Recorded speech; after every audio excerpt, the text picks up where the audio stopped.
La génération montante à l'OGS Basket, c'est aussi les cadets engagés en championnat de France. Cette équipe fait mieux que se défendre. Hier, les Olympiens recevaient Montivilliers qui les avait battus et légèrement chambrés au match aller. Résumé du match.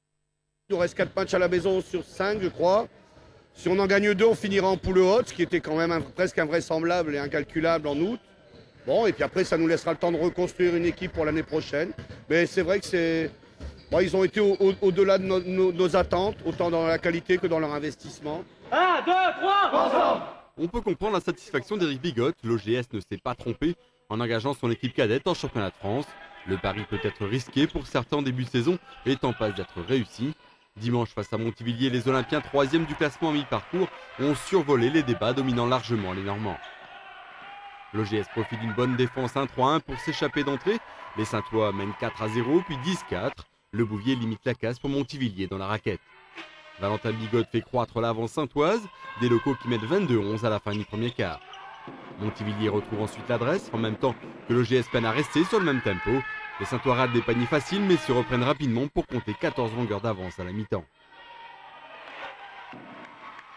À la reprise, l'OGS est déstabilisé par la boîte mise en place sur Valentin Bigotte. Profitant des hésitations nordistes en attaque, Montivilliers revient au score. L'écart passe alors sous la barre des 10 points, mais à l'image du bondissant Mensa, l'OGS ne lâche rien. J'étais là quand il faut et voilà, c'est l'essentiel. C'est l'essentiel, c'est de gagner le match et prendre le plus bon possible. Le numéro 10 olympien fait en effet une bonne moisson et comme en attaque ça se passe mieux, Grand-Sainte retrouve les 14 points d'avance de la mi-temps. En fin de rencontre, le pilonnage en règle de la défense normande va payer. Montivilliers craque définitivement, ne pouvant plus suivre le rythme nordiste. Les Saintois, qui n'avaient pas oublié le match aller et la défaite de 6 points, s'imposent de 19 longueurs. Au match aller, on s'est fait un peu traiter, donc on voulait un peu se venger, tout ça. Et puis on voulait se rattraper de notre dernière défaite aussi à Chalon où on a fait un mauvais match. Plus qu'une victoire et la poule haute est dans la poche.